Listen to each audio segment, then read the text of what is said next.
Ready to go? Well, the usual procedure is say your name so everybody knows each other. Tony, Victor, Olga, Julia, Jane. Teddy, Terry, Oh, Kathy. Bill, Justin, Mark, Rob, Naresh, Tass, Salila, Kalyani. Ram, and Brian, Kat, Tony. Mark. Oh, good. Good to see you all. Some of you go back a long way. The longest is Brian over there in the corner. Goes back before I ever was looking into any of this stuff. In the shearing sheds. 64 years ago. Wow. He can tell you some tales about that that I don't know. oh, what did you hear? Tell us what he is now. You can sit on this one. So Lil was saying about yesterday, there was a lot of love in the room. And you can say the same about today. Now understand that. Where does that love come from? This room was an empty room when 4 year people came into it. Same as that room up there yesterday. If there's any love felt or any love in the room, it must come from everybody that brought it in. And you must realise from that the love is not very far away. So the focus generally, as usual, goes on to the opposite. It's the same as there's plenty of light in this room. And behind it all is darkness. And then behind the darkness is the light. And when you look into it, none of it can be separated. It's all the one essence appearing as everything.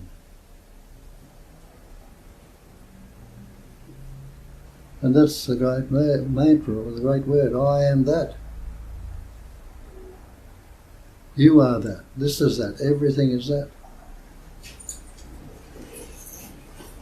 And recognise that in our language we say that's the chair, that's the carpet, that's the tree, that's the flower, that's you, that's me. We know it already, that everything is that, but we've put the labels or the word. And look at the word and see the word's not the thing. The word's never the real. Take the word water. Can you drink the word? Can you swim in the word? Will you drown or wash in the word? You can't, because the word fire burn your mouth as you speak it. So you see, every other word is like that, a label we put on some of the pattern shapes and forms that appear in this manifestation. And that's what they tell us in the Advaita scriptures. Call it Satchitananda. Existence, consciousness, bliss. Anyone who's not existing right now or being, no, you recognise I'm existing, I'm here, aren't I? I'm being. Anyone who's not conscious or aware right now. And again, you realise, no, I'm not unaware, so I must be aware. Anyone who's not happy to be. So see the simplicity of what we're missing. Existence, consciousness, bliss. You are that already. Everyone is existing, everyone is conscious, everyone having to be. The other two factors of the five are the nama rupa. The name and the form. And haven't we all got names? And we've got those particular patterns, body, mind. And see that applies to everything else in this room and outside. We put names and forms, labels. So we're pointing out that the word is not the thing. It tells you in the Bible, in the beginning was the Word. The Word was with God. The Word was God. We've got all these conceptual ideas, convoluted ideas, what we think God is. But realise from what that's saying, God is just a word. It's just a label.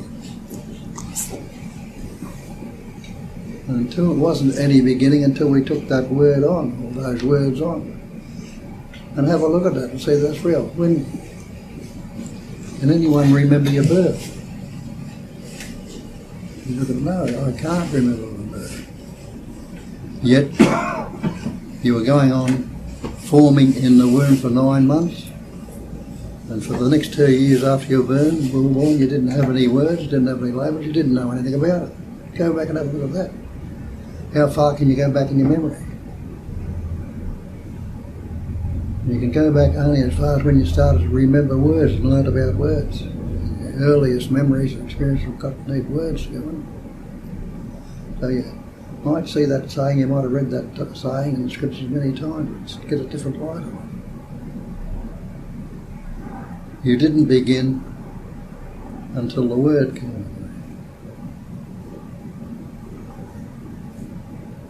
And that beingness, when we started learning words, and look at that too, you weren't born with any words. Every word you've ever spoken or ever likely to speak has been learnt. And you're probably learning new words to this day. Lots of words in the dictionary that I don't know, so I'm picking up. And I'm forgetting a lot of words. And you say the word is not the thing. It's just a label or a pattern or a name we put on the pattern, shapes and forms. Now the patterns, the shapes and forms, they call this manifestation is made up of shapes and forms, all appearing on that silence and stillness, on the emptiness. That's the basic screen in which everything is appearing. Is stillness or silence, emptiness. I would have told you it was a cognising emptiness. Emptiness suffused with an intelligence or a knowing or a cognising. That's what cognising is. He made the statement, emptiness is form. Pointing out you, I, and every other pattern in this moment are forms, are emptiness. And turn it around the other side, emptiness is form. And the form can't be anything other than the emptiness. And that's all. It is that we've taken the idea that we're separate entities, individuals and persons. That's the wondrous capability of this intelligence. It can animate and make these sentient forms, actually, and we've taken them to be real. We've learnt words like I or me. Taken to believe we are the word, I. But you can't do much with the word, can you? I or me, what is it? It's just another couple of sounds. And that's all it's supposed to be, is sounds that are seemingly appearing on the stillness and silence. But you can't do much with that, so what have we done? We've added to it events, experience and things. Some of the things that have happened in our life are added onto that word. I am Bob, I'm an Australian, I'm a good fellow, or I'm not so good, I've had a bad childhood. Well, things have happened to me. All these concepts are added onto the word. And the energy of belief has gone in them, so I've seen you formulated a conceptual image, a me, which is a conceptual image. An I or a me. And then so you can't do much with that I or me or something. So we've added all these concepts onto it. I'm Bob the Australian, the good fella. And related to this image, constantly reinforced and believed in, not realising it's a dead image. Because that concept or idea about yourself, is it what is right now? Or you're constantly relating to what happened yesterday or last week or last year, the things that have happened to you, to seemingly give this form some reality. So we constantly relate to this dead image, and that's what we call the self-centre, the reference point or the ego. And understand that. We're always relating to this ego. I like it, I don't like it, it's good, it's bad, it's fearful. Relating to this image that's based on past events and experience, a dead image. See why we can't keep up with life. Life is transient. It's constantly changing. And they tell you that in the scriptures too. The manifestation is Maya or illusion. And it's transient. It's constantly changing. Have a look at that and realise that body you walked into the room with is not the same body that you walked into the room with. There are thousands of cells dying in it right now being replaced. And you know that because it's not the same body you had 5 years ago, or 10 years ago, or last. We think it's the same. But hasn't the body changed? Haven't the ideas about yourself, the concepts you've got about yourself changed? If something good happens, you'll add that on. If something bad happens, you'll add it and label it on. So you're not good enough, or you're good enough, or whatever. Yet we're all our conceptual patterns or images, what we relate to, as making our seeming reality. An ego. And there are many people down through the ages that pointed out that. If you look in the ancient texts and that, they said that the ego is the problem.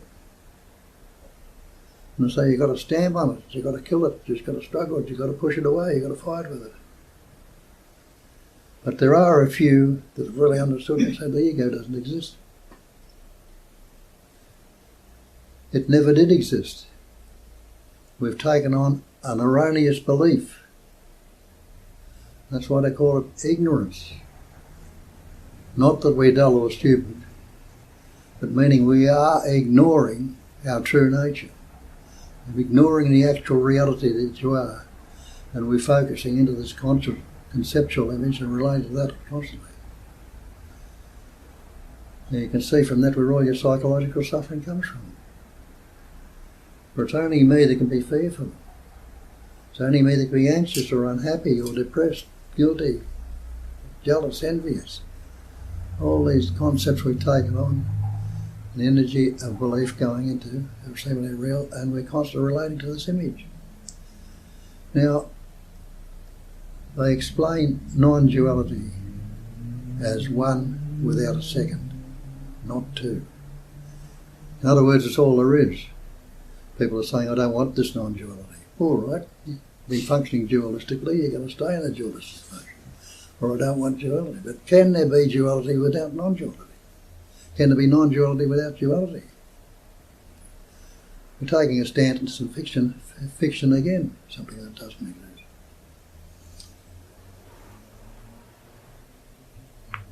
So we've got this conceptual image that we're relating to constantly. And that's the boundaries we've put ourselves in. An image based on past events, conditioning and experiences. A dead image. We're relating to a past event, experience and conditioning. We can't keep up with life.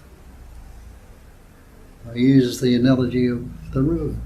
Take a bucket of water out of the river, you've got that bucket on the bank, what happens to it? It becomes still, stagnant, it's dead, it's finished. What happens to the river?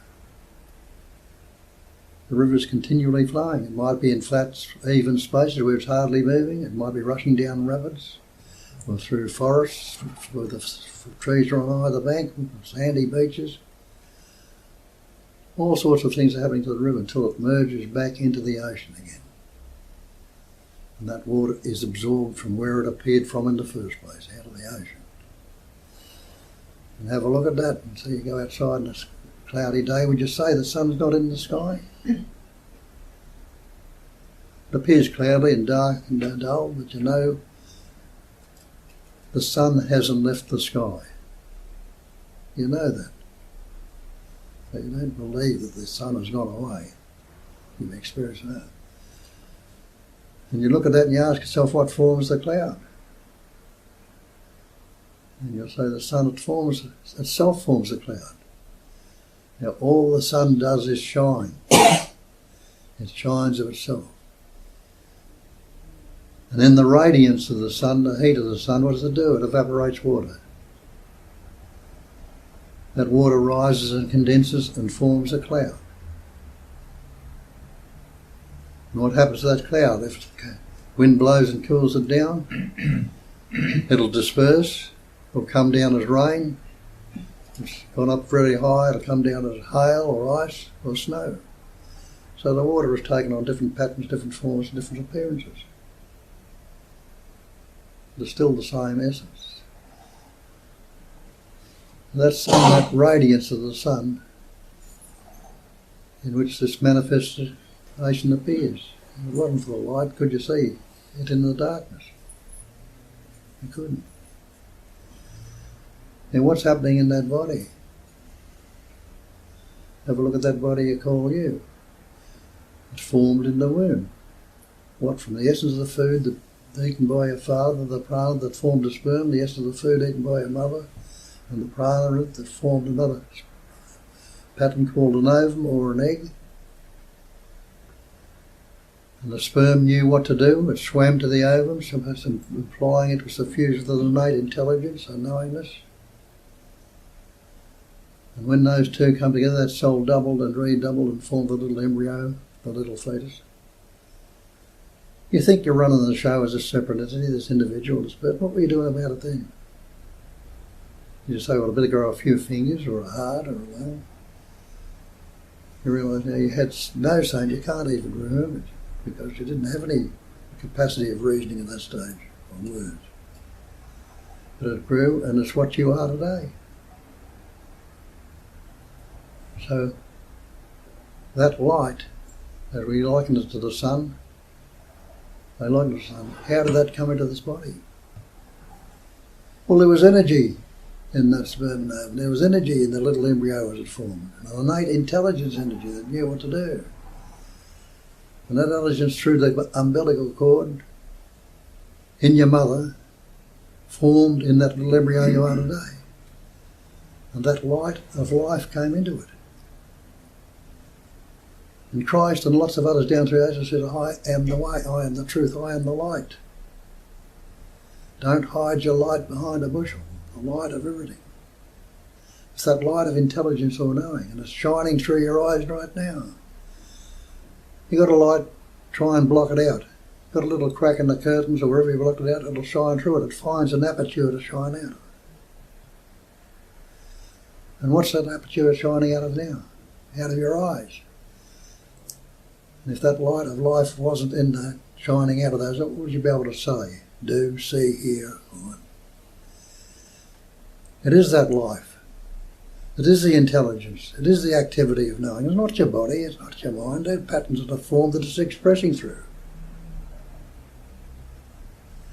And if it didn't have a body to express through, could it express in shape or form?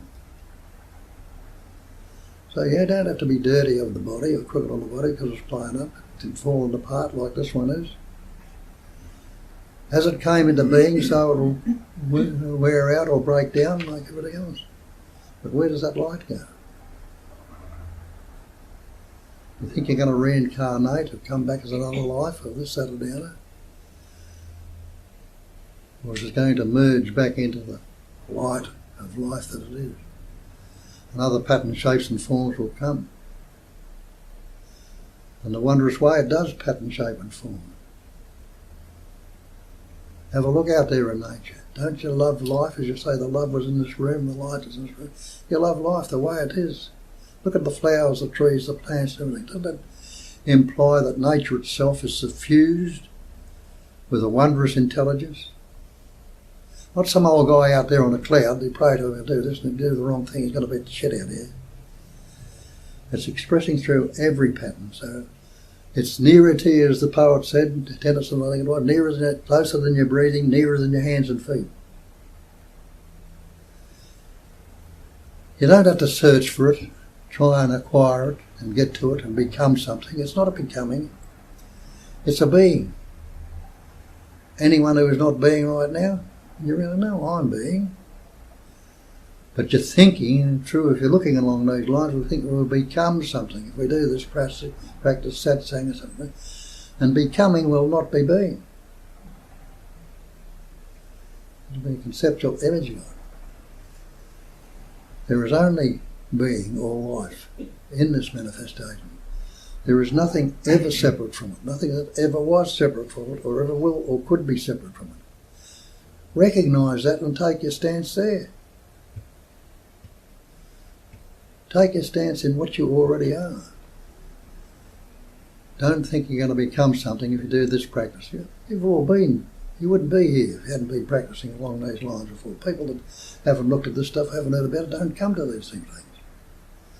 They go out there struggling with life, and some of them might manage to get through if their ego doesn't take it too big. And they can manage to get through. They suffer a certain amount, but it's not no big deal. Most of us has come to here, we get here because we've beaten ourselves up with the word, or things have happened to us that made us thing to turn us around to look at different things. And I'm thankful it happened that way. As Brian will tell you, way back 50 or 60 years ago, whatever it was. I wasn't the greatest person in the world. I was a bastard. I know a good one. And something's moved me and changed me around. And I know a lot of people in this room have had taste of it and got it. Some more than others. So I'll let you all have a go. And I hope you all do get in and have a go. Don't be afraid of speaking or saying something. Say how it is you're doing. What has happened to you, if anything. If it hasn't happened to you, let me know that too. But it's not just me. That's what I understand. I wouldn't be here without you people. And you wouldn't have been here if you'd seen me 50 or 60 years sitting on the corner of the Hotham, down in the corner of Spencer Street, and waiting for a ship to come in on the shore there. I knew somebody on the crew would have the entrance fee to get in the pub. People walked past spitting on me because it was dirty, unshaven, slobbering at the mouth. Yeah. Something's taken over and changed me. And it can do the same for you. So thank you, and get into it.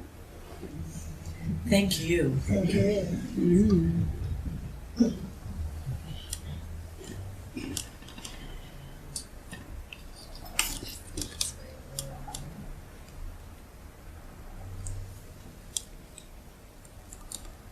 In your books you say we're being lived. Could you explain what that means? Well, that's talking about that life that is in you, is living you, expressing and patterning, shaping, forming as what you are, as that energy pattern. And each pattern is a unique expression of that. There's no two fingerprints the same, there's no two bodies, there's no two leaves on the tree the same. That's the wondrous intelligence of it all. It can pattern, shape and form in all this diversity and all this variety. So know that. That livingness that is you are now, it's living you and expressing you. It's making you take that breath you just took. It's beating your heart, it's growing your hair in your fingernails, it's digesting your food. What are you doing about any of that? Is it happening naturally, effortlessly and spontaneously?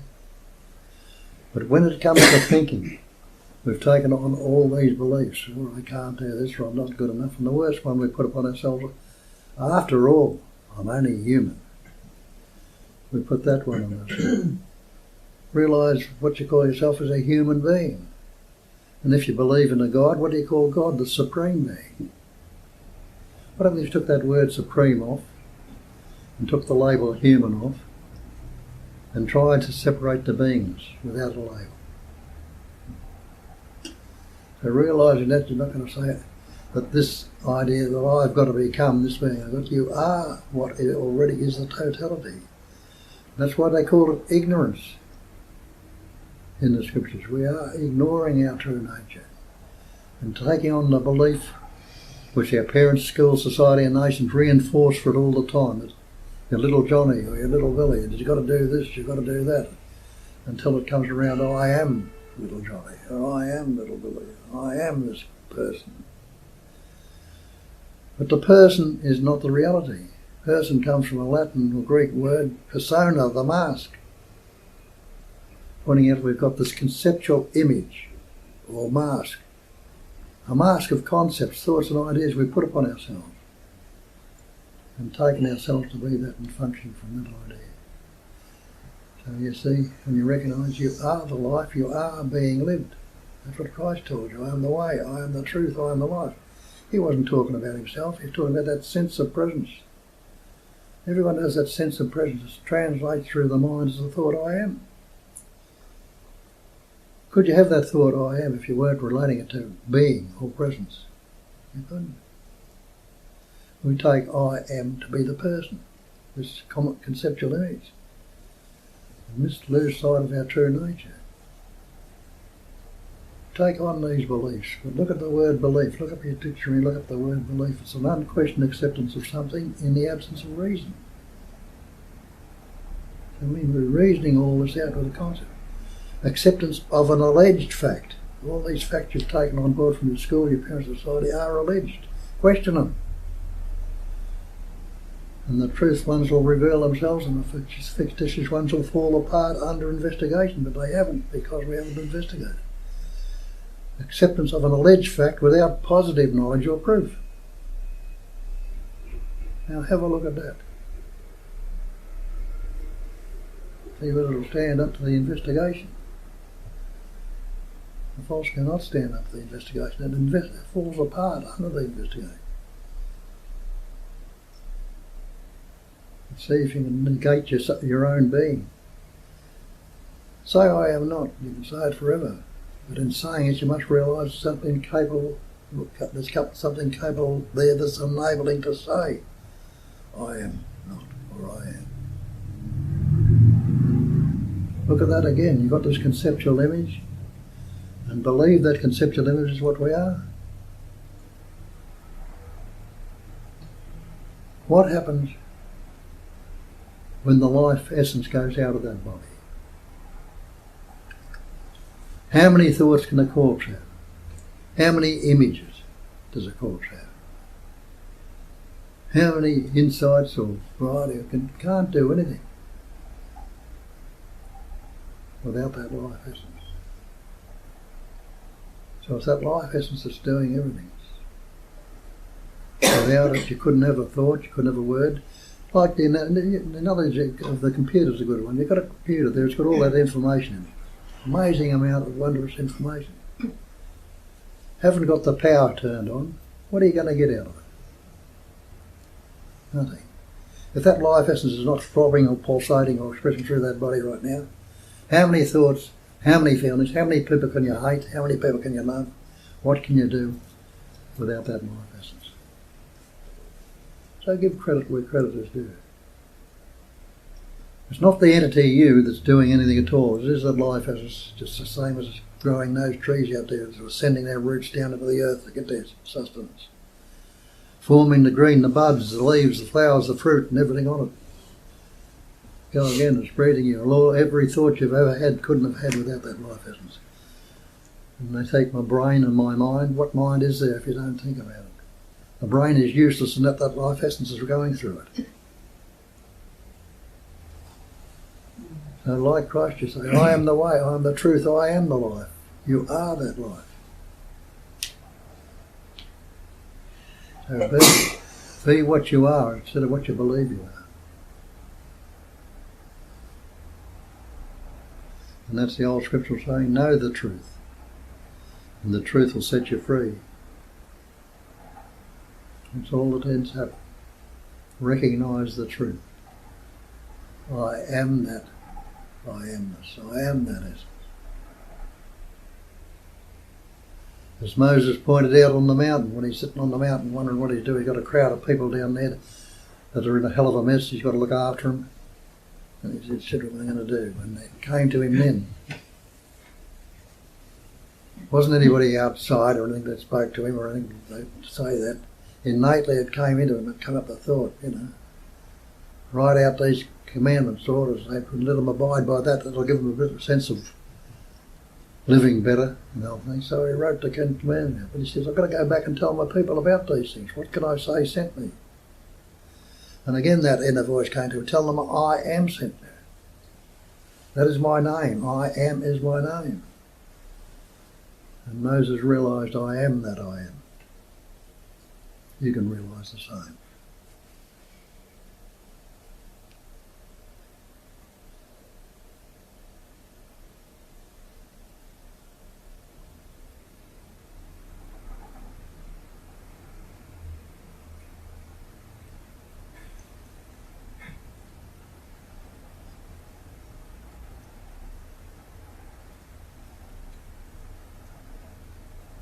If we're all just an appearance, if the world's an appearance, Pardon? if the world's an appearance and we're just an appearance, what's the difference between a living appearance and an object? We are objects, I realise, but something that's a chair or table or something like that. Is there any difference in reality? Well, not really, but in the rocks and things like that, the insentience, there's no sentience there. In this sentient being, the life has a throbbing through it, pulsates, it's good wind. But even the rocks, the world, and everything as it appears is transient. It's constantly breaking down and changing. Volcanoes are riding and exploding, imploding, tsunamis coming and things like that. It's all happening in life. All different expressions. And the saying is there's only life. And so I got to tell you, there's only life. There's nobody who lives the life. That is all there is out there. There's sentience or life. Beings. And you are that.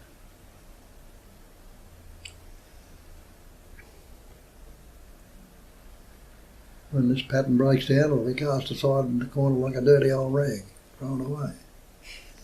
But the sentience was in it, has never been corrupted or contaminated or touched by anyone. Other patterns will form. This pattern will break down and be utilised. Microbes will come into it and break it down and eat their life forms. Life is continually living on life. And pattern expressed in all these wondrous ways and ways we probably haven't seen yet. And still doing it. All naturally and effortlessly.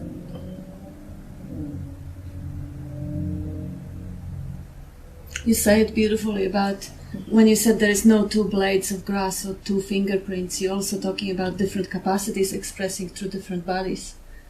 But however, animals have different capacities. And we have the capacity of reasoning, but everything else has unique expression, equally perfect and beautiful. Good.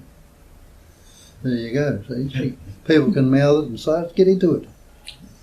Tell us I liked how you said, know the truth, and the truth will set you free. It doesn't say believe it. Doesn't, no. No. Knowing. Yeah. And isn't that Satchitananda another way? Being, knowing, and loving to be. Different ways, really. You're being right now, and you're knowing right now, and don't you love to be?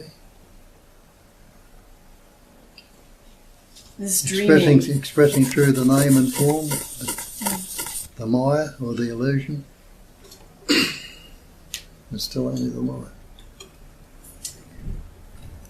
And the distinction you make between being and becoming also. Because becoming is a story, right?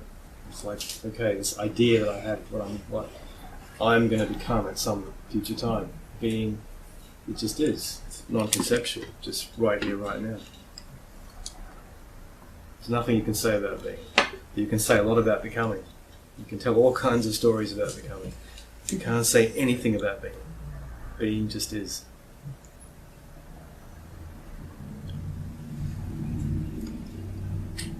Now you want to realise that nobody can do it for you.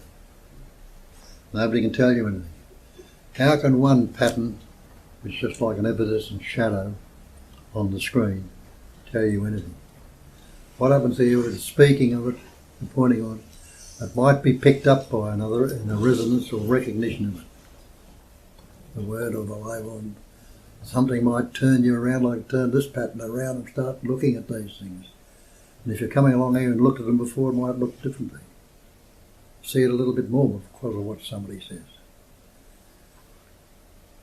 And that's how it's been passed on down through the ages. Coming through seemingly somebody's mind, the thoughts and ideas. They recognise their true nature and pointed it out. And they've been called saints, sages, saviours and seers, and people have worshipped the messenger and missed out on the message. The messenger is nothing, he's just a pattern, an evanescent pattern on the screen like you and I are. But the message is the all, the truth. The truth that you are the beingness, the knowingness and lovingness of man.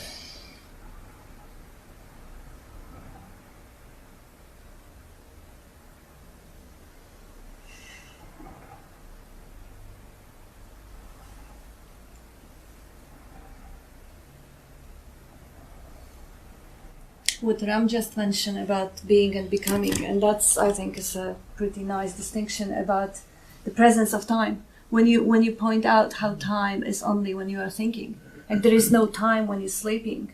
There is no time for animals. They don't have any concepts because they don't have reasoning capacity. So we rely all our past and future on conceptual ideas that we have in the head, on memories. It's something that doesn't exist when we pause the thought. So to contemplate on that, on the idea of time, and actually just knock it down, take it off the picture, then you're left with the being. Then you're left with what you were talking about. And when you say also pause the thought and see what's real without the thinking, because the overlay of thinking on the experiencing, on pure being, is what actually take us away. I mean, seemingly, conceptually, it makes us dreaming. Like we're sitting here in this room, and now I'm gonna think about my friend somewhere far away, and I have the mental picture, and I have sound of the voice, and I have all mental image of that person, and it is not there anymore. It is not here. So it is the whole thinking, the whole conceptualizing is basically overlaying reality with the veil of dream. And that only happens by the byproduct of reasoning, which is relating everything to the memory and relating everything to myself. And it's totally unnecessary. I mean, it's a beautiful functional, it's a miracle of the mind, being able to visualize, fantasize, and memorize. But when it is recognized for what it is, we can use that instead of being used by it, instead of being completely stolen and kidnapped and gone in the mental activity. And of course, the me who are being stolen or taken will be the dream me, because the real me it can never ever go anywhere. It is the basic screen on which everything happens, including mental noise. I'm just seeing more and more lately how this is dreaming. Is beautiful dreaming. It's been an amazing dream. But what you were going back to what you were saying about becoming and all that, this is, I don't know how to explain it as well as you guys can, but I'm seeing it more now. Yeah, stop talking and thinking. There is nothing you won't be able to know, Sin Sin Ming says. Yeah, because it's only thinking that takes us seemingly away from the knowing of the heart. What you were saying about becoming that I showed you earlier, that Jim Carrey and meme, and I love that too, because to me it was never enough. I always had become more present and more still and more quiet and more evolved and more more enlightened. You know, there's always becoming more.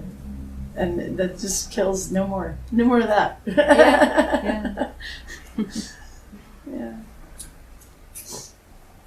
Yeah, what a freedom, never to need to go anywhere else, but just savoring this moment as it is, moment to moment. Yeah, it's a miracle, and we miss it out because we conceptually go to some future time when I will eventually arrive, when I will work on myself enough, I will less unlovable. Yeah, what it believes. Yeah, and how the future just never comes out the way we think it would. Like never. I'm seeing that more and more. It's just never does. And then there's no future anyway now. And what happens, the habit of conceptualizing and moving to the imagination gets stronger and stronger. It can be only broken right now. Like right now. Really being here now instead of going to becoming future, past, whatever. Because the more we stay here now, the more of the habit of being really connected with the reality is getting stronger, rather than the habit of running away with the thoughts. We bring you back to the short statement, what's wrong with right now if you don't think about it? There you go. Ask yourself that. Best quote. And then have a look and see what you can see without a thought. Realise you haven't disappeared without the thought. You haven't stopped breathing. Heart hasn't stopped beating. Functioning is still going on without the thought. The thought must appear on that. So realise what you are is prior to thought, beyond the mind, higher than the mind. And if you think there's a mind, show me this thing you call mind. We say my mind. What are you talking about? Well, all mind is thoughts, thinking. And what are thoughts? Thoughts are a vibration, a movement of energy. And what are you relating to if there's no mind there? And who's relating to it? Me. There's no me, no mind. Where does that leave you? Try and negate that presence awareness, that beingness, if you can.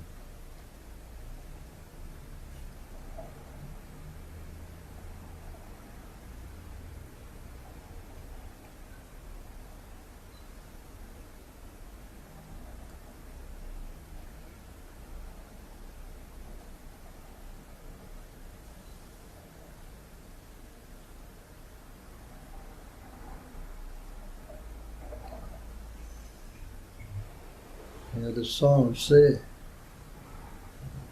There might be a lot of chatter going on in each pattern. Drop that chatter off for a moment. Also. What is there without the thinking? And you've had taste of it all through your life. You realise that sense of presence is a sense of being well, or well-being. Nothing wrong anymore.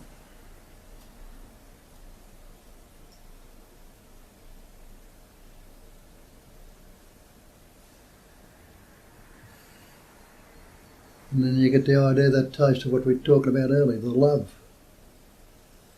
that is in this room.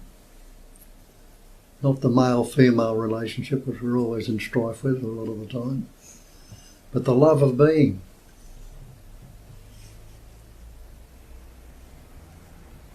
And recognising that being is here, you recognise it everywhere else.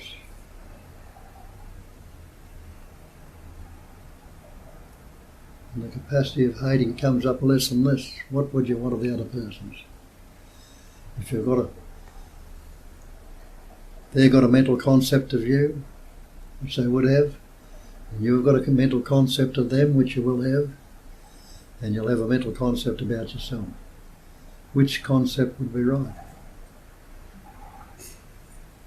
And you realise there's no concept is right, because all concept is a mental construct, a thought or an idea or an image you've got about it. No mental construct is right. What would you want of the other persons? What would you hate or dislike about the other person without a concept? And all that evaporates if you recognise your true nature.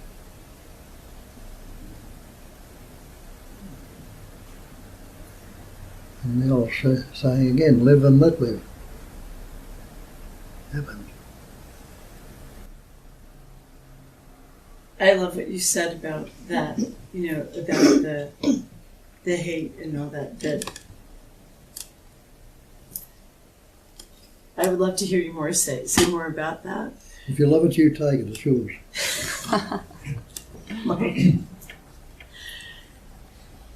There's everything is so perfect. Exactly. And that's what they call it in Buddhism. I'll give it in one sentence here. The great perfection. The great perfection is non-conceptual awareness. So again, that awareness is with you right now. Might be concepts going on. Drop the concepts and you are the great perfection. Now what does perfection mean? Can you add anything to perfection? If you could, it wouldn't have been perfection. Can you take anything away from perfection? If you can, it won't be perfection. Or the absolute, whichever way you like to do. Can you add to the absolute? Can you take away from the absolute? You can't. You are the absolute. Separate yourself from anything if you can. And that's all our problems rise from, the idea of separation. But it is the one essence appearing, patterning, shaping, forming and expressing as everything. So you can't isolate that seemingly personal identity you got there from yourself, though you think you can. Yes.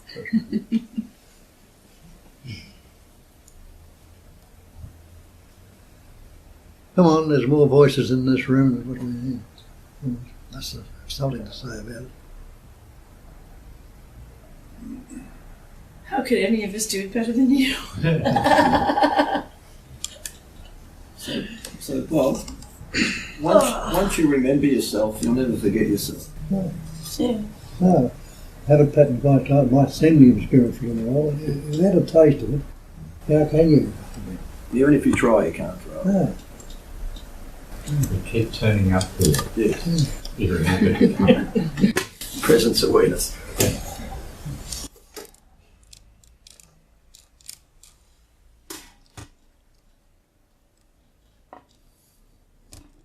But then who is it who remembers and forgets? Because that one, I've seen and heard people coming here and they say, "Oh, I'm clear, I've got it, I don't need to come here anymore." And now they're in the misery and suffering. Because the one who have got it is not the one you're looking for. The one who thinks I'm already enlightened is the problem. The one who remembers about the true nature, that very one is the problem. Because the realization said it's really finding out that there's no one to remember, to be enlightened, to be clear. It's just pure space expressing us every pattern, this and everyone else. So there is even the idea of, oh, will I remember or will I forget, is another thought. It doesn't matter, it's not it.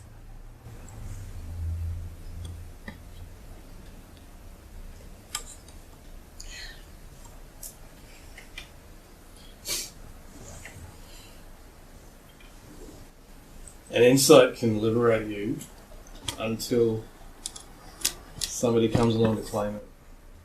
Then you're screwed. Beautifully said. Exactly.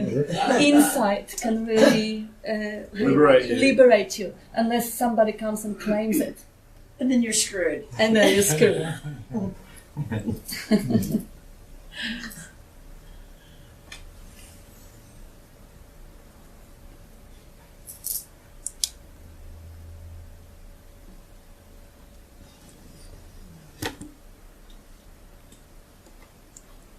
Tell us about separation. This is such a nice line, how you see that you can't be separated as the body, you can't be separated as the mind, as the thought. I can't think of it. How you separate yourself from the air you breathe. Yes, that's right. Yeah, if you think you're separate, try and separate. Stop breathing. And how long it lasts without that air. You see that you're not the body or the mind. The body's made up of elements, air, earth, fire, water, space. Try and separate yourself. Get off the earth if you can. Get out of space. Take the air out of your body. Take the fire, the body temperature. Take the water, the body's 80% water. You're not separate from any of those elements at all.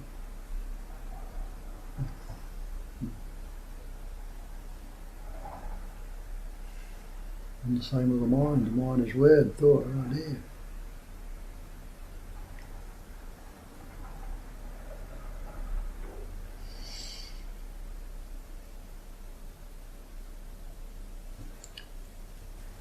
Yeah. And it was never created. Mm. Never happened. It was never created. No. There's no creator, no creation, and no creature. We are all creatures of that seemingly creator and creation. But there's no old guy out there on the cloud creating anything. Who created the creator? If you think there's a creator. It's just a spontaneous emanation. In that space and stillness, the Shakti, or energy, subtly arises, subtly vibrates in it, spontaneously. In that vibration, the vibrating patterns of energy forms this manifestation and everything in it. And the way it's patterning, shape and form implies a fusion with a wondrous, amazing intelligence. It's able to pattern, shape and form in all these different aspects. So it's not something static and dead, creating. But there's nothing, as I say, created about it because it's all spontaneous. It's all transient, as they tell you. It's constantly changing. It's the same as your body's changing. We'll go down waterless roads and it's changing every day. They're digging up parts or putting new parts in it. And the tree outside will be changing. Something might come along last night and need a few leaves, or a few leaves will fall on the ground, or a bit of bark will fall off. So it's all spontaneous, no time. Time is a mental concept. Is there a past if you don't think about it? Or pause the thought, what can you say without a thought? You can't say there's a past or a future. Then I'll say, I was in the past. I'll say, well, if you're in the past, try and live a moment ago. Try and actually go back and live yesterday. Otherwise you can't go back and live it. It's only a conceptual image you've got in your mind now. The same with the future. You can anticipate and imagine what you're going to do after you leave here. It might come true, it might not. Going to Sophia's. Going to Sophia's for lunch and cake. Yeah, we anticipate and imagine. It might happen, it might not. But, without that anticipation and imagination, you can't live in the future at all. You can recall it, and you can really change it. You can't put a creator on it. If there's a creator, how did the creator come about? Was it formed in some womb? Did it come out of an egg? Come out of the moisture, as they say all the life forms come from? This creator, there must have been a wonderful womb somewhere to create the creator. And the creation. So basically it's a mystery. It's a mystery. It doesn't happen. It's just a spontaneous going on. Not a mystery if you understand. Maya. Maya, yeah. See it, enjoy it, and wonder at it. Always wonder at it. In Raibu Gita they call it thought formation. Everything is a thought formation that is being believed, so it appears. And thought is just a vibration.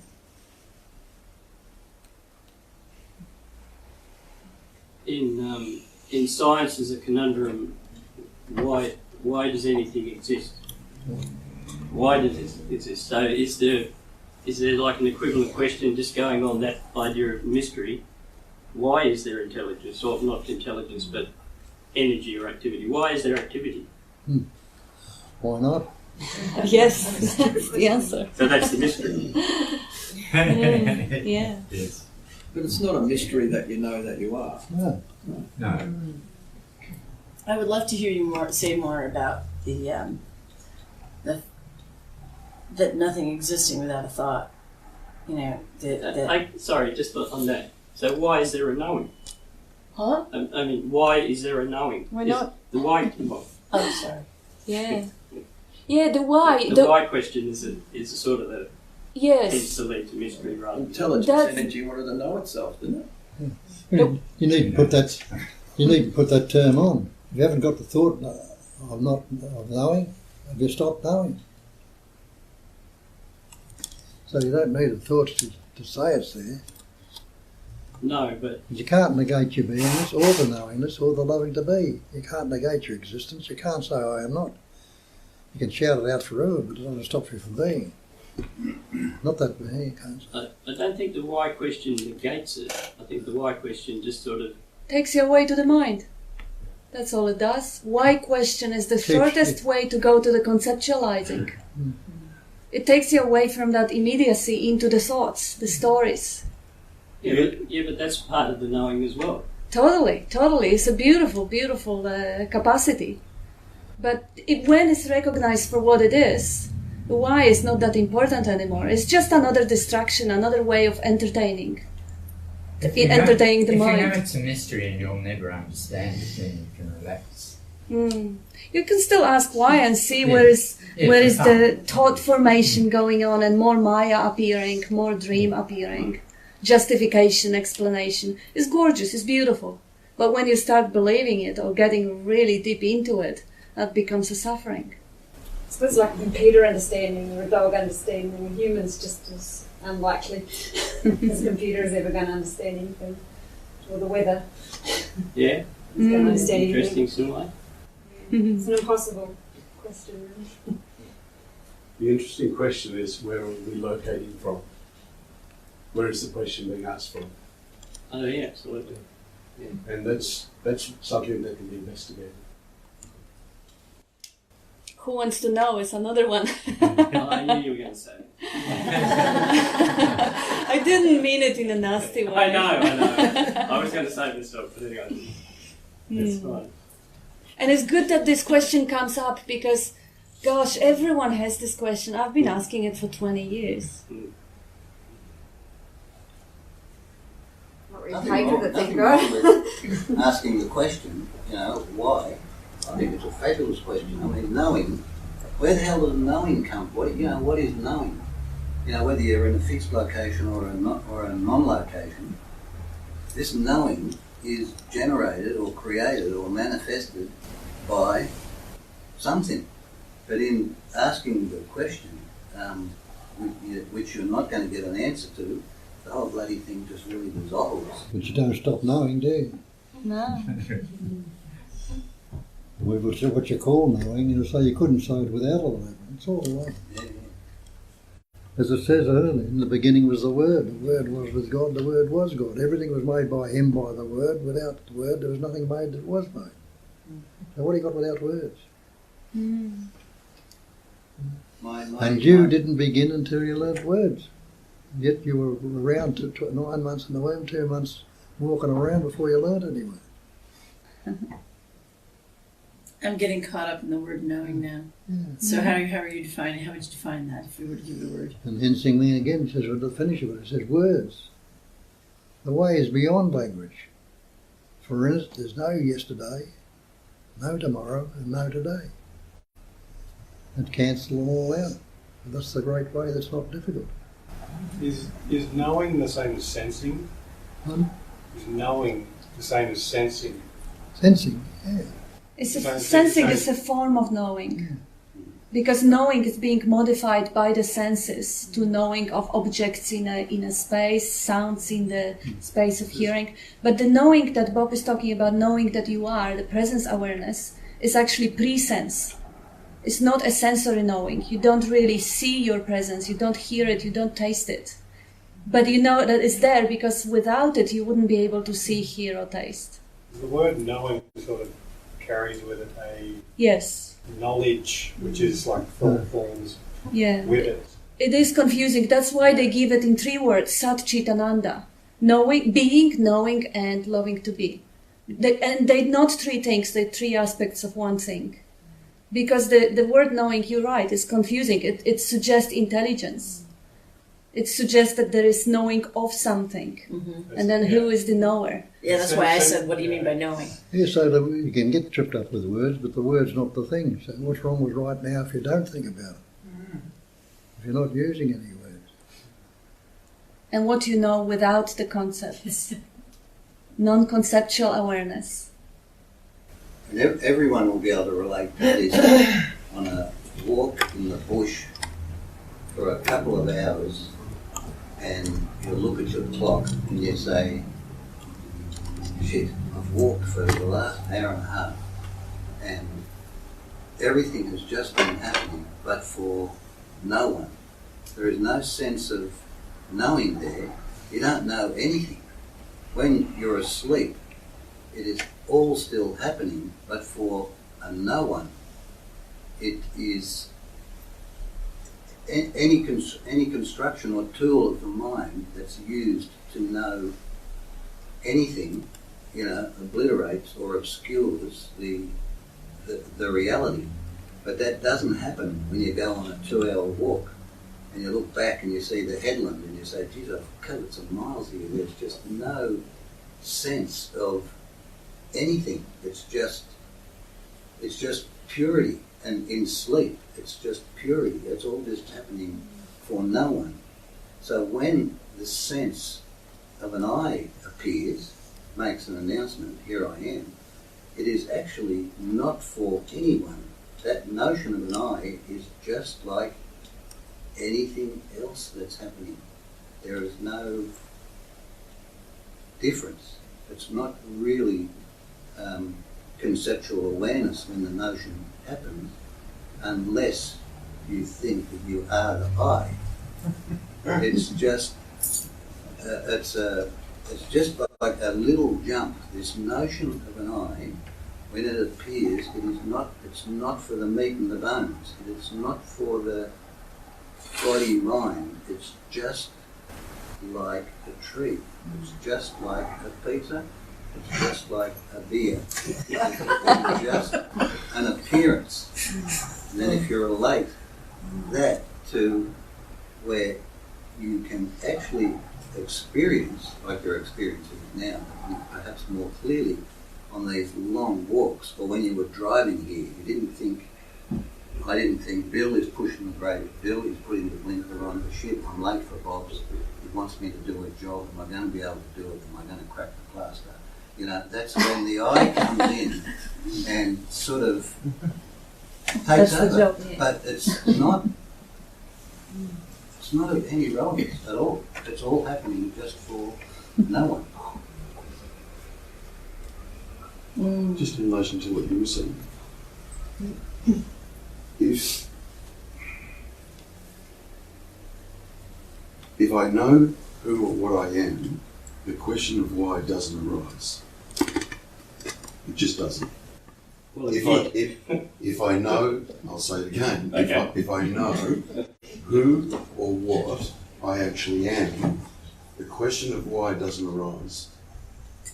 Now, if I don't know who or what I am, the question of why is secondary.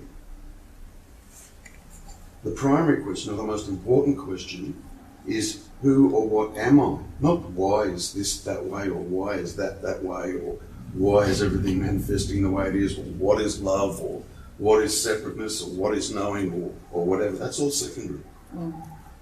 The primary question is who am I? And to stay with that and that not get caught up in the conceptual whys. That's never ending. It's just never ending. Because there's no answer to it. Well, apparently there's no answer to it. There's not. So that's the mystery.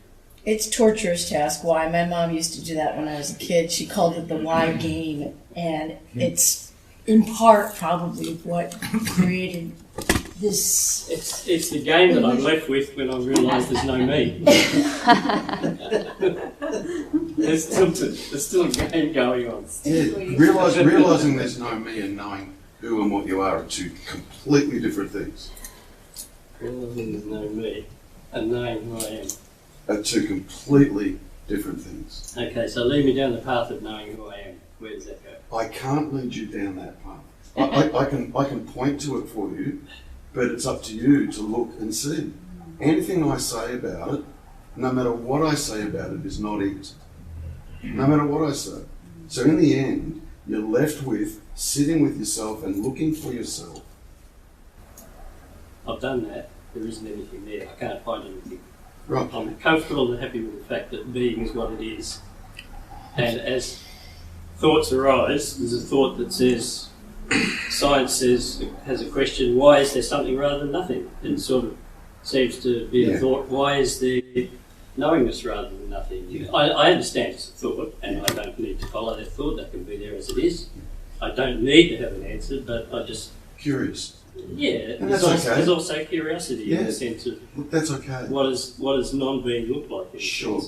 Look, that's okay. All I would say is state that beingness that you're aware of, or if you're aware that there's no me and you're just sitting with that presence, all I would say is just stay with that and nothing else. Just stay with it. You can't actually move away from it. Well, try not to be here. Try not to be now. But that's what happens all the time, Peter. As you just said, I look for it, I can't find it, nothing. All right, I can't find nothing, that's it. So we're not happy with that. We've got to go start the story again. Then just stay with the beingness. We're always trying to grasp and that is what opens up. But I see that question also, because I heard that question from science, I heard that question from Alan Watts, and this question can actually do the job. It can get the computer hanging, it can stop the computer, because you can't find the answer, so the mind just shuts down. Why there is something instead of nothing? It would be so much energy efficient to have no appearance. So much more easy to actually just stay with the emptiness, and then all that Maya, so much effort. So yeah, there are various answers to it if you want to play answer game, because that loving to be aspect. Everything loves to be. Every form, every manifestation has this Satchitananda within it. It's expressing it as loving to be, as showing up as the other. Or like Victor said, the only way for the consciousness to have a glimpse of itself, appearing as the other. But those are conceptual answers. And you're right, Terry, just sitting with it and knowing it non-conceptually is so much more blissful. And even the wise. The wise are totally okay. Totally okay. But eventually what will happen, it'll exhaust itself. Yeah. And that, if you like, that's a process. For some it's longer than others, but at some point you'll realise there is no answer in there. And I'm talking conceptually when I say that. Dualistically. Yeah. There is no answer in there. And if you innately know that, drop it. Because at some stage, that dropping will just happen anyway. If you're really staying with this, if you're really sitting with this, all those questions will drop off. There's no questions. They'll just stop coming up. And it's not like it's an innate solid part of the machinery, because for some reason I've never been interested in knowing who or what or who created any of this. It's just never arisen, ever. Yeah. And it's never been a bother. And so therefore the why is a question back from that, step back from that, and that's never obviously come up from me either, just ever call me naive or whatever, but it's kind of nice that they just really don't bother me. So knowing doesn't actually work for me.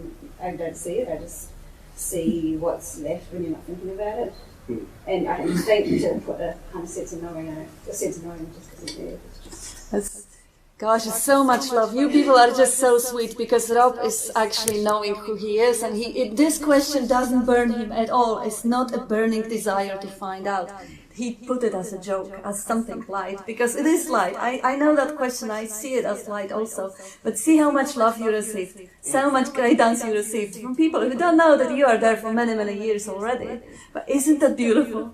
That's the beauty of these meetings. That's what people come and give heart away to help one another, assuming that they come from the question. But what else, what other assumptions can we get, hearing the question?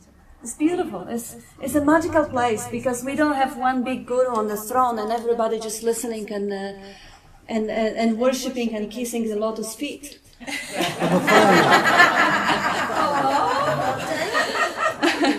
We've got good socks on today.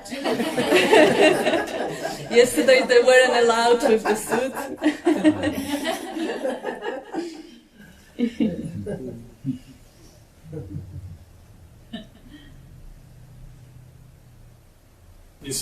Gadada said we're like grass growing, so we're no different to grass growing.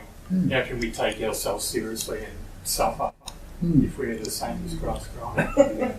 Yeah.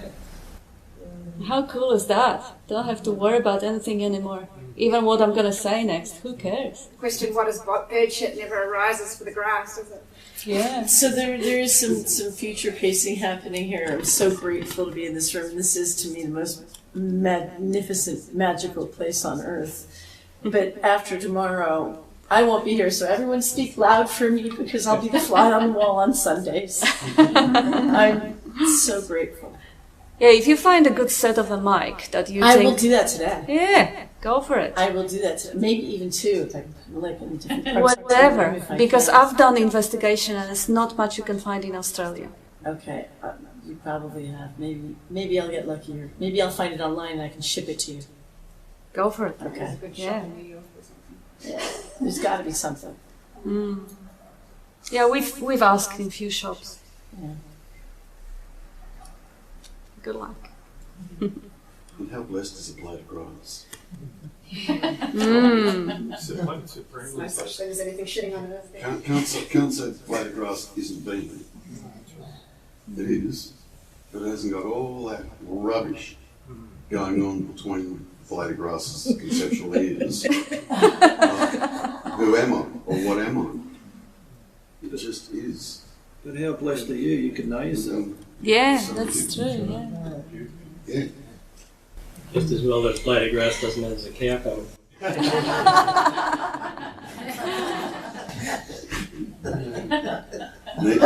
Needs that for the nutrients. It's all okay. Yeah, it doesn't care about the cow coming though. Right. See, that's where I get a little caught up, I think, as a vegetarian. Okay? Because... So you know who you are, you're vegetarian. Drop no, it. I'm not a vegetarian.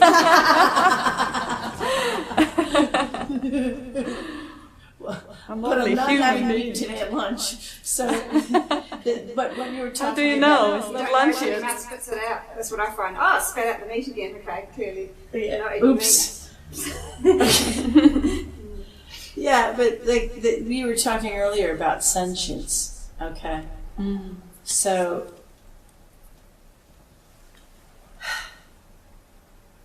It might be healthier for the body to eat meat. It might not. I don't know. Okay. But what drove me to go vegetarian in the first place was thinking about the animal suffering and not wanting to be. Yes, and continuing on cow abuse, the most vicious abuse you can Yes, I have. know, To have but a dairy milk shush. chocolate and milk in your coffee. I'm such a Kill the hypocrite. I cow. know. Yeah, that's compassion. Killing the cow and eating a beef is compassion. Having cheese and dairy, that's cruelty. Yeah, no, I get it. So I get it. learn how they got I'm raped. a hypocrite, okay? Yes. I'll be the first to admit it. But you've got to understand there's only life, and life comes from life. Why The don't blade we of use grass each other then? Yeah, the blade of grass comes up, something eats the blade of grass, something eats the cow that eats the blade of grass, so it goes on. Life comes out of more life, that's all it is. When this life gets devoured by all the insects, bugs and enzymes that take it and rot it and break it down, now that they've got life. So life is continually renewing itself. Well, most of the things that, people eat don't want to die. Right. That's how I see it. Yeah, the sentience. That's where, all right, so a rock has no sentience, but does a blade of grass have sentience? So what I'm confused about is, Too much thinking. Yeah, did it again. Too much thinking. Caught me. Oops. People are asking trying to find sadness in the war. So I mean, sentience is just such a long question. You go forever. Oop, there it is. I don't know. What Bob just said, life lives on life. I mean, it's really important. What do we put in between? Or what do we do with what Bob just said? We start introducing concepts and we start evaluating the situation. You can't eat cows and you can't do this and you can't do that. Life is just happening. It is just life living on life. That's it. And what do we do as conceptual cages? We say, shit, no, you can't eat those cows. They know that the bolt is going to come through their head and they're going to start producing hormones which you're going to eat. I mean, it's all analysis and evaluation and putting a cover over what the reality of it is. Life lives on life, and we come in and evaluate it, and it creates problems, but it also, but solutions also arise out of it. So it's just all happening. It's just really all happening. This I is not even a nuisance. It's just making an announcement and really just who to no one really. It's just saying, here I am, and take notice of it or not, but doesn't really matter. But hey, I'll react. All of that in shapes, forms, take place in it, but as you say, there's only life. What can be added to it? What can be taken away from it? It's going on in itself.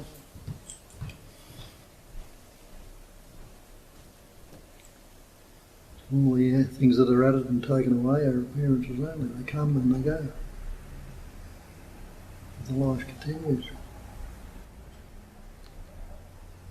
Knowing that, what are you going to do? Do what they say. Abide as that. Abide as that. See where it takes you. So where does it take you? It's to see. Come back to this question. Yeah. Not the why question. Come back to the question of see where it takes you. With an understanding of abiding in that, we're probably not going to be cruel to animals. Not going to be what? Not going to be cruel to animals. Oh, If we're raising animals for food, we're going to do it in the best way we can, ideally. Yeah. But then who decides what's best and what? Well, again, you're moving about the future time that hasn't happened yet. And I say, abide as that and see what happens right now. It can be a curiosity to see what's going to unfold next. Yeah. And the proper activity will come up to do what you appropriately think about it. But you don't have to, process. Yeah, but that's... I know, it's just happening. It's just happening. Yeah, but we aren't lions. This is the point. This is the point. We aren't lions. We have this... He's got to eat. We also have to eat. That's okay. Yeah, but what he's relating to is Bob is saying it often in the spiel, that what would you, if you didn't have concept about other one, what would you want from them? Would you want to be cruel? Would you want to snatch, start wars, or do anything? No. If you have no self, you have no investment in cruelty. And that's when you say, what would you want from another person? So all that rapes, all that cruelty that goes on around the world is because of self-gratification. If there is no self to be gratified, you naturally come out from compassion rather than from cruelty.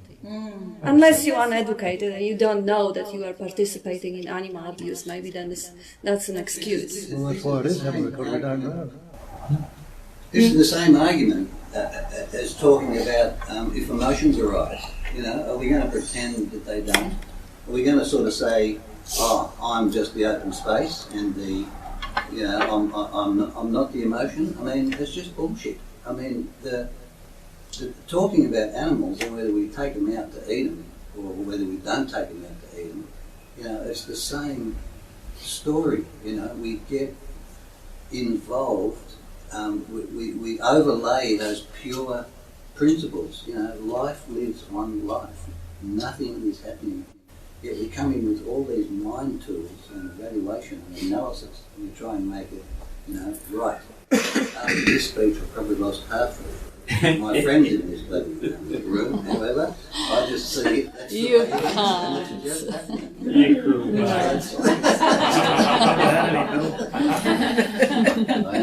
This is the interesting vegetarian debate, isn't it? Your Bob's going to be cruel to potato chips at lunch, probably. Yeah. We don't know how sentient they are. Yeah. A carrot screams when you trap it in the hot water. So does an ice block. So does an ice block, and so does a crab, you know. Stick a recorder on and you'll hear it. It is about intentional suffering. It's about when Bob is saying that what would you want from another person if you don't relate it to yourself for the sake of self-gratification. It doesn't mean you're not going to kill bugs on your hands when you touch your hands. But you don't do it intentionally. What is self-gratification? Ask Bob, what's self-gratification, Bob? Explain that. It's something that we've implemented over a grand principle. You know, that's like something extra that you've added to the purity, and you add something extra to the purity, and you obliterate. Well, no, if you think you're separate, you're probably gonna suffer from the sense of unworthiness, or some sort of sense of I'm not enough, and you try to add to yourself and accumulate, and you try to become better, more evolved, and you do it on the expense of others because you compare yourself to others constantly. So if you come up from that separate sense of self, unworthiness, you're going to do something about it. And this is where, you know, if you don't have a partner, you go and rape someone. And if you don't have the money, then you go and steal something. This is the self-gratification. If you think you separate self and you're not good enough, and you try to improve, add, amass, accumulate, and all the other stuff that Bob's explaining. So this is, if there is no sense of self, doesn't mean that the feelings will not arise. They will, but they won't hang on. And you won't be acting out of them, because if the jealousy comes up, it will be gone within seconds or minutes. You won't be able to act on it. Anything contrived. Unless you have a gun in your hand. Anything contrived is just something that's been added on. You know, it's just like it's like imagining that there's an eye. I mean, self-aggrandizement because I don't kill animals, but eat them. I mean, it doesn't make any sense to me. I just eat animals. Yeah, good appetite. It's just the way it is. We always want to bring something extra in, and then the purity of all of this talking just gets lost. If you employ any tool of the mind, analysis, evaluation, intellect, whatever, you obscure what Bob pointed to. I think sometimes you've got to be wary of projecting that the others are holding tighter than they are. I think that's a big thing that goes on. Are you projecting on me that I'm saying? No, I'm just. I don't care how it goes. I'm just light about it. It's just something that popped up now. But no, just. Hey, but I think it happens a lot anyway. Bill, do you kill what you eat? And if not, why not?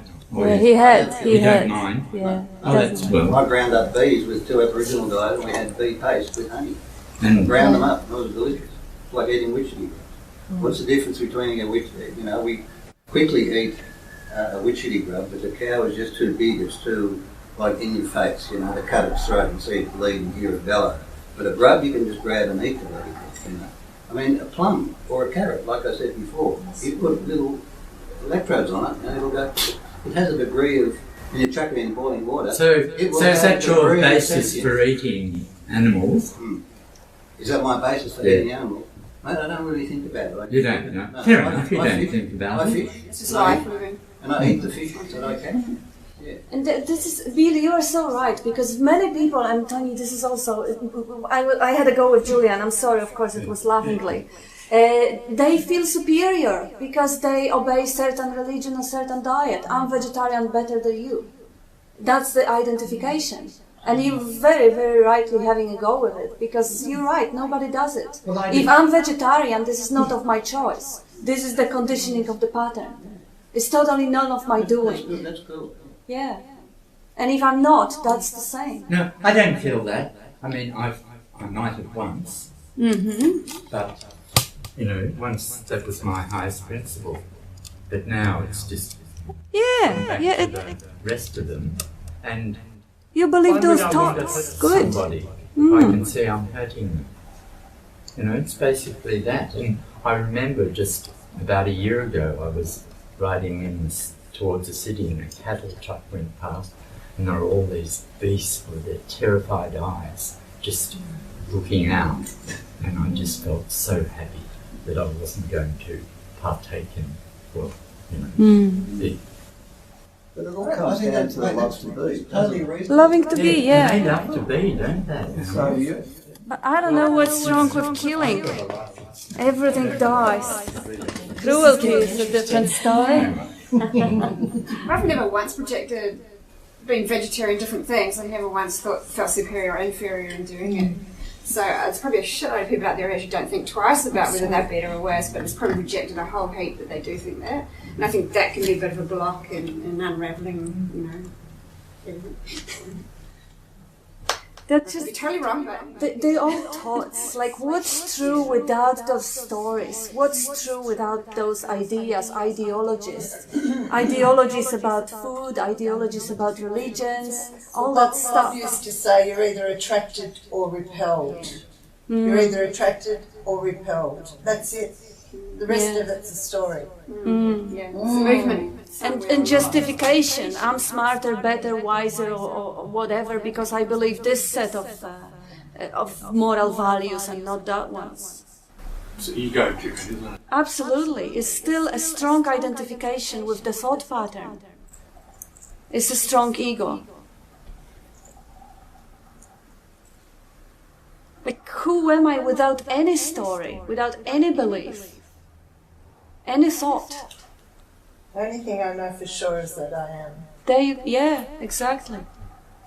You can't even say I'm a woman without the thought, without the mental image of the body having that female look. So who cares about what who eats? I said this morning, don't express any strong views today. Don't argue with anybody. This was only out of the Herald Sunlight. Here I am, going totally opposite of what You have no saying.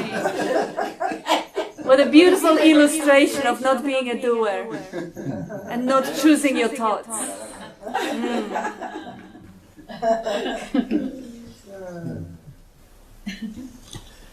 What's going on naturally? Anybody who's not seeing, hearing, tasting, touching, smelling right now? They're the senses. So the feelings, and that was the senses, feeling, and you put the label on it. This is fear. This one's anger. This one's unhappiness. How do you know? Well, you've experienced these things before and label them. This one is fear. So as soon as it comes up the same thing now and you label it fear, you load yourself down with all the previous fears you had. Instead of seeing it fresh and new, as they say, as though you're seeing it for the first time, it mightn't be the way you saw it the last time that you're relating to. This one's anger. Changing your voice, or tone of your voice, not what you call it anger, and you label it down. So there's a saying in the Buddhist scriptures, or Chinese, or something, I forget where it is now, we are utterly awake, with the five senses wide open, where you're seeing, hearing, tasting, touching, smelling equally. But we don't do that. We fixate it on the one sense that comes up, whichever one, this is fear and anger, it's the exclusion of all the others. So you realise when you do that, when you're going into the sense of fear or unhappiness or guilt and excluding all the others, or good love or whatever, you're not living totally. So it says we utterly awake with the five senses wide open, where they're all equal. Because even though you might be thinking something, anger, fear or something's going on now, the other senses in the background are still hearing, they're still tasting, there's still what's going on, but it's pushed aside and not noticed. So if you bring it back to the equality of everyone, seeing, hearing, tasting, touching, smelling, as it says, be utterly awake with the five senses wide open, and be utterly open with unfixated awareness. We are not fixating on one of these sensations to the exclusion of others. They're open to them all. Let them come, let them go. And because the five senses are there and they're always going on, they're changing constantly. Even as you're listening to me, if you are, there's other sounds going on in the background out there, cars going by. Bring them back, bring them into your notice just as much as what you're hearing here. The same with everything else. So when there's equality going of sensing and feeling, you're totally living, and you're living fully. But while we're shutting ourselves off and what happened yesterday and hate and anxiety or stress goes along with it, we've shut ourselves off from the sunlight of the Spirit, as I say, the Spirit, sunlight of the Spirit. And we're back into it again. Be open to that sunlight, that spiritual sunlight. Let it express through that pattern fully, effortlessly and naturally, totally.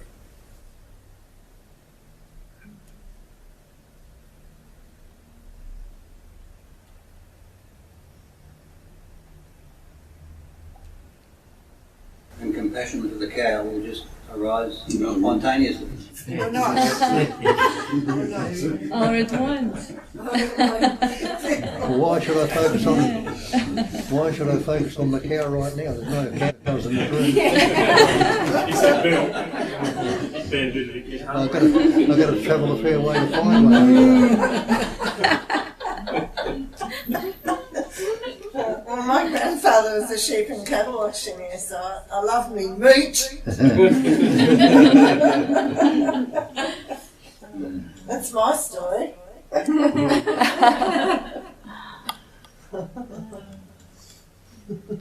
Yeah, if nobody is the doer, nobody has any saying about what the conditioning they will receive. It's that every second of their life, moment to moment, creates them what they are. This David, who was yesterday on a party, he's a really funny guy. He says, when I became vegan, I instantaneously started feeling better than everybody else. I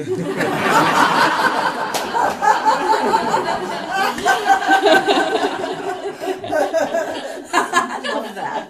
I love the pause that you threw in too. Okay, thank you. Thank you.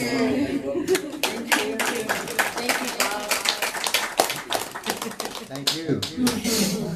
Works both ways, always works both ways, remember. No one-way street.